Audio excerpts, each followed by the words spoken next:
भीख दो, भीख दो, सरकार को भीख दो, भीख दो, भीख दो, सरकार को भीख दो, भीख दो, भीख दो, सरकार को भीख दो, भीख दो, भीख दो, सरकार को भीख दो। परमिशन देत नाहीत ना, जास्त करून आपण 10,000 रुपये होतात ना.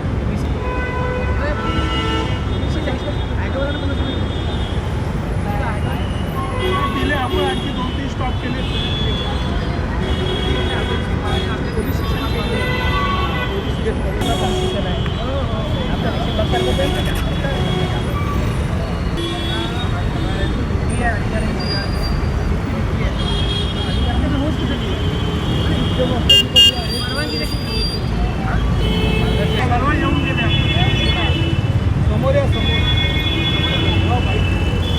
पक्ष आहे त्यांनी ओबीसीचा आमचा DNA म्हणत सत्तेमध्ये आले आणि ओबीसीच्याच हातात कटोरा दिलेला आहे.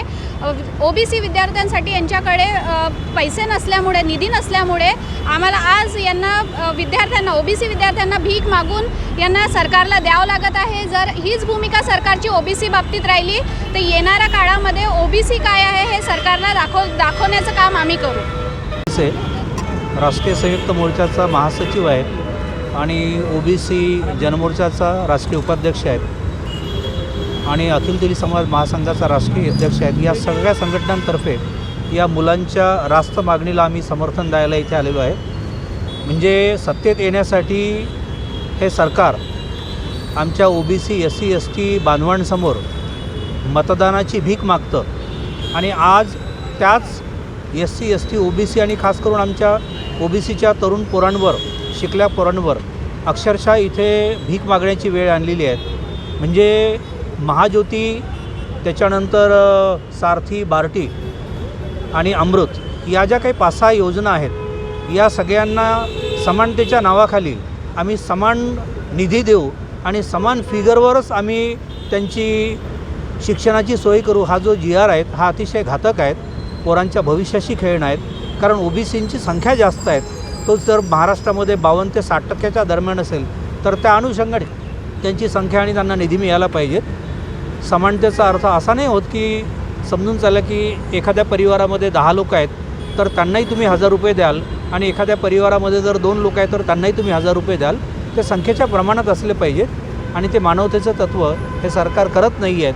आज आमच्या या पोरांना या व्हरायटी चौकामध्ये भीक मागण्याची आणि सरकारला मदत करण्याची वेळ या सरकारने आणलेली आहे. येत्या काळामध्ये या सरकारला निश्चितच भीकेचं ढोबळ घ्यावं लागेल आणि आमच्यासमोर पुन्हा जेव्हा ते मताची मागणी करायला येतील तर त्यावेळेस आम्ही त्यांना त्यांचा रस्ता निश्चित दाखवू. धन्यवाद. ते ओबीसी विद्यार्थ्यांच्या हातात हा भीकेचा कटोरा दिलेला आहे. जो ओबीसी हा भारत देशाला, महाराष्ट्र राज्याला सांभाळतो, त्याची तिजोरी भरतो, त्या ओबीसी विद्यार्थ्यांच्या हातामध्ये जर का कटोरा ओबीसी म्हणजे शासन देत असेल तर याच्यापेक्षा मोठा दुर्भाग्य नाही. हा एक GR आहे, 1 जुलैचा GR आहे, शासनाने काढलेला आहे आणि या GRमध्ये असं नमूद केलेलं आहे की सर्व समाज SC ST OBC EWS हे सर्व समान आहेत आणि सर्वांना समान निधी आणि समान संख्या द्या. परंतु ज्या सचिवांनी हा GR काढलेला आहे त्या सचिवांनासुद्धा याची पूर्वकल्पना आहेच की ओबीसी समाज हा बलाढ्य समाज आहे, 52%च्या वर महाराष्ट्रामध्ये आहे. जर अशा समाजाला जे 8% समाज असेल, कुठे 12% समाज, 13% समाज असेल, या समाजासारखाच निधी देत असेल, हे कितपत योग्य आहे. म्हणून याचा निषेध करण्यासाठी शासनाकडे ओबीसी विद्यार्थ्यांसाठी निधी नाही, म्हणून शासनाला भीक दोच्या माध्यमातून लोकांकडून भीक मागून आम्ही जिल्हाधिकारी कार्यालयाच्या मार्फत ही भीक मुख्यमंत्री आणि माननीय ओबीसी मंत्री या दोघांना पाठवत आहोत आणि या भीकेच्या माध्यमातून विद्यार्थ्यांचं कल्याण, कमीत कमी कल्याण करा, असं आमची मागणी आहे. ची समोरची भूमिका असेल, काल भंडाऱ्यामध्ये आंदोलन झाला, गोंदिया, चंद्रपूर, वर्धेत आंदोलन झाला, आज नागपूरला होत आहे. तर शासनाने याची सूट घेतली नाही, हा GR रद्द केला नाही तर आम्ही पुन्हा एकदा मोठा स्वरूप आंदोलनाचा देऊ.